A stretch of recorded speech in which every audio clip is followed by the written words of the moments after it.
ଜୟ ହିନ୍ଦ। ନିର୍ବାଚନର 6-7 ମାସ ପରେ ଯାଇ ପ୍ରତିଶ୍ରୁତି ପୂରଣ କରିବା ପାଇଁ ଯାଉଛନ୍ତି ମୋହନ ସରକାର। ବର୍ତ୍ତମାନ ଜାନୁଆରୀ ମାସରୁ ଭତ୍ତାକୁ 3,500 ଲେଖା ଟଙ୍କା କରିଦିଆଯିବ।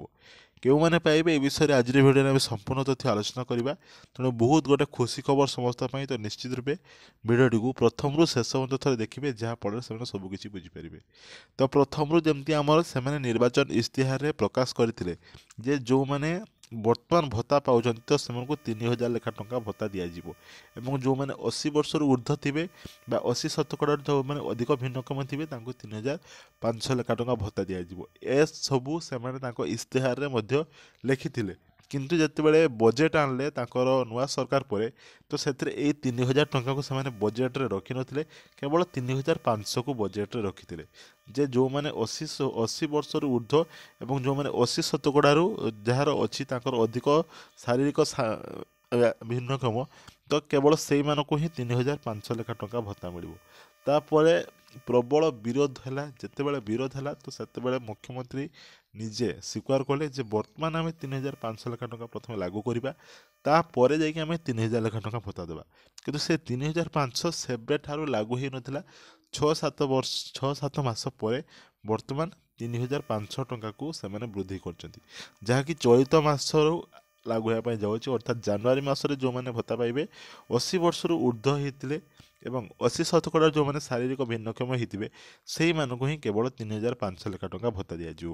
ବାକି ରହିଲେ ଯେଉଁମାନେ ଅଲଗା ସବୁ ଯେମିତି ସବୁ ବିଧବା କ୍ୟାଟେଗୋରୀ ଥିବେ ବା ଯେଉଁମାନେ 80% କମ୍ ଥିବେ ଆମ ଯେଉଁ ଶାରୀରିକ ଭିନ୍ନକ୍ଷମ, ଏବଂ ଯେଉଁମାନେ 80 ବର୍ଷରୁ 60 ବର୍ଷ ମଧ୍ୟରେ ଥିବେ ବାର୍ଦ୍ଧକ୍ୟ ଭତ୍ତା, ତ ସେ ସବୁକୁ ବର୍ତ୍ତମାନ ସେଇ ଯେତିକ ଟଙ୍କା ପାଉଥିଲେ ସେଇ 1,000 ଲେଖା ଟଙ୍କା ବର୍ତ୍ତମାନ ଦିଆଯିବ। ତା ନେଇକି କୌଣସି ବି ସୂଚନା ନାହିଁ। ତେଣୁ ଯେଉଁଟା ପ୍ରତିଶ୍ରୁତି ଦେଇଥିଲେ ସେଥିରେ 50% ସେମାନେ କାର୍ଯ୍ୟକାରୀ କଲେ। 50% ନୁହେଁ, 40% ବି କହିଲେ ହେବନି, 30 କି 20%। କାହିଁକି ନା 80 ବର୍ଷରୁ ବଞ୍ଚୁଥିବା ଲୋକମାନେ କେତେ? ଯଦି ଯେଉଁମାନେ ବି ବର୍ତ୍ତମାନ ବଞ୍ଚିଥିବେ କେଉଁଠି 2-4 ବର୍ଷ ଭତ୍ତା ପାଇଲା ପରେ ହୁଏତ ସେମାନଙ୍କ ଭାଗ୍ୟରେ ଆଉ ଭତ୍ତା ପାଇବାର ନଥିବ।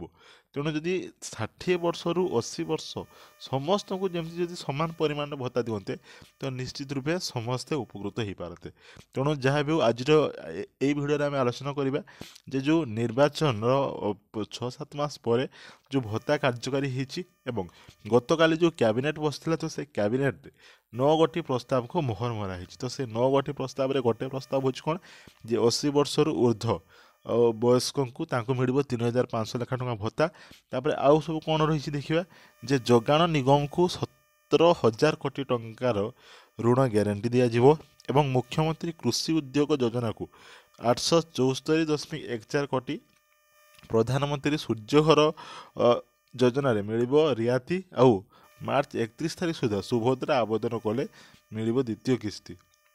ଠିକ୍ ଅଛି। ଏବଂ ଓଡ଼ିଶା ଅର୍ଥନୀତି ଓ ପରିସଂଖ୍ୟାନ ସେବା ପୁନର୍ଗଠନ, ତ ଏମିତି କିଛି ପ୍ରସ୍ତାବକୁ କ୍ୟାବିନେଟ୍ ମୋହର ମାରିଛି।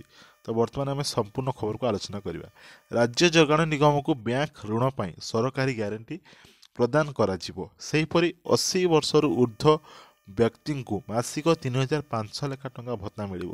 ପ୍ରଧାନମନ୍ତ୍ରୀ ସୂର୍ଯ୍ୟଘର ଯୋଜନାରେ ସୌର ପ୍ରକଳ୍ପ ପାଇଁ ମଧ୍ୟ ରିହାତି ମିଳିବ। ଅନ୍ୟପକ୍ଷରେ 2025 ମାର୍ଚ୍ଚ 31 ସୁଭଦ୍ରା ପାଇଁ ଆବେଦନ କରିଥିଲେ ଏକକାଳୀନ ଦୁଇଟି କିସ୍ତି ପାଇବେ। ଯେଉଁମାନେ ଆବେଦନ କରିନଥିଲେ ଇଲିଜିବୁଲ୍ ଯଦି ଥିବେ ତ ଯଦି ସେମାନେ ମାର୍ଚ୍ଚ 31 ତାରିଖ ସୁଦ୍ଧା ଆବେଦନ କରୁଛନ୍ତି ତାହେଲେ ତାଙ୍କୁ ଏକକାଳୀନ 2ଟି କିସ୍ତିରେ ଟଙ୍କା ମିଳିବ। ରାଜ୍ୟ କ୍ୟାବିନେଟ୍ର ଏ ସଂକ୍ରାନ୍ତ ବିଭିନ୍ନ ବିଭାଗର ପ୍ରସ୍ତାବକୁ ଅନୁମୋଦନ ମିଳିଛି। ଶୁକ୍ରବାର ମୁଖ୍ୟମନ୍ତ୍ରୀ ମୋହନ ଚରଣ ମାଝୀଙ୍କର ଅଧ୍ୟକ୍ଷତାରେ ଅନୁଷ୍ଠିତ କ୍ୟାବିନେଟ୍ ବୈଠକରେ ଗତ ବିଧାନସଭାର ଅଧିବେଶନରେ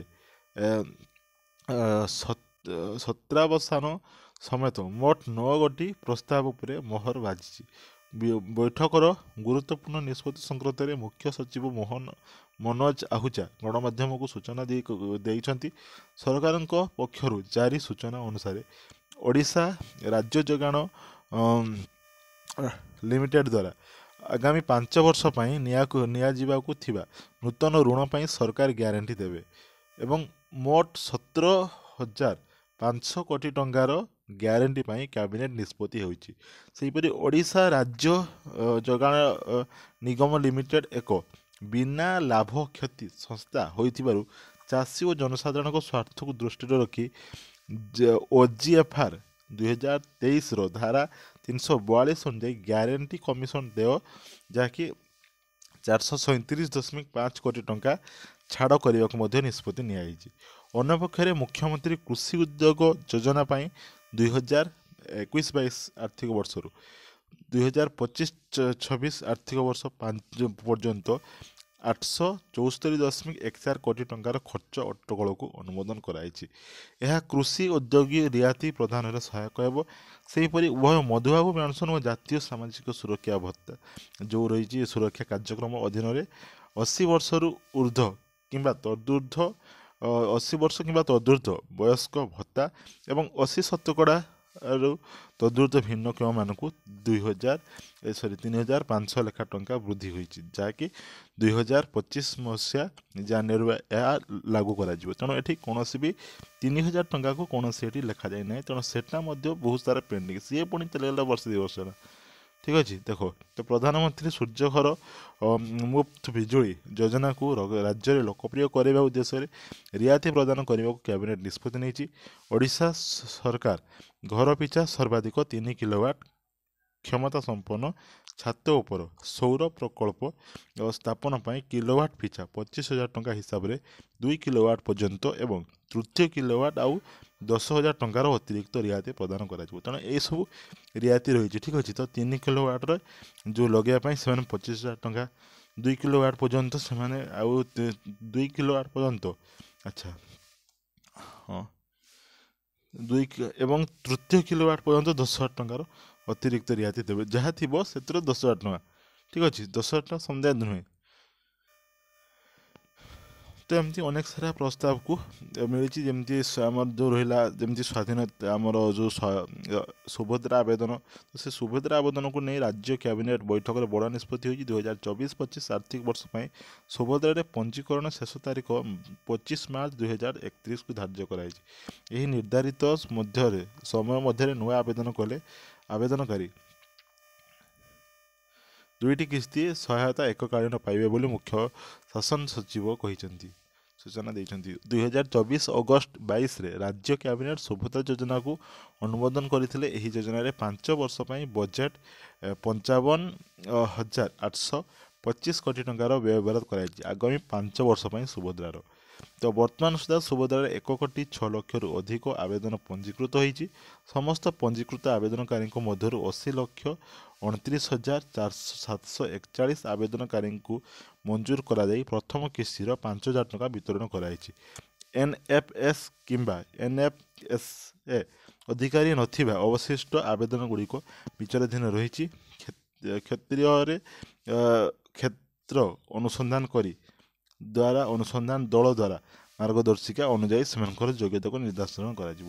ତ ଏହିସବୁ ପ୍ରକାର ନିଷ୍ପତ୍ତି ନିଆଯାଇଛି। ତ ଯାହା ବି ଯେଉଁଟା ମେନ୍ ଥିଲା, ଯେଉଁଟା ଭତ୍ତା ଥିଲା 3,500 ସେମାନେ ବର୍ତ୍ତମାନ ବୃଦ୍ଧି କରିଛନ୍ତି, ଯାହାକି ଜାନୁଆରୀ ମାସ ପାଖରୁ ଲାଗୁ ହେବ। ଅଫିସିଆଲ ଡିକ୍ଲାର ମଧ୍ୟ ହୋଇସାରିଛି, ଏଥିରେ ସନ୍ଦେହ ନାହିଁ। କିନ୍ତୁ ଯଦି 3,000 ଟଙ୍କାକୁ ମାନେ ଆଉ ଅବଶିଷ୍ଟଙ୍କୁ ଖୁବ୍ ଶୀଘ୍ର ଦେଇଦେଲେ ତାହେଲେ ସେଟା ବହୁତ ଭଲ ହୋଇପାରନ୍ତା।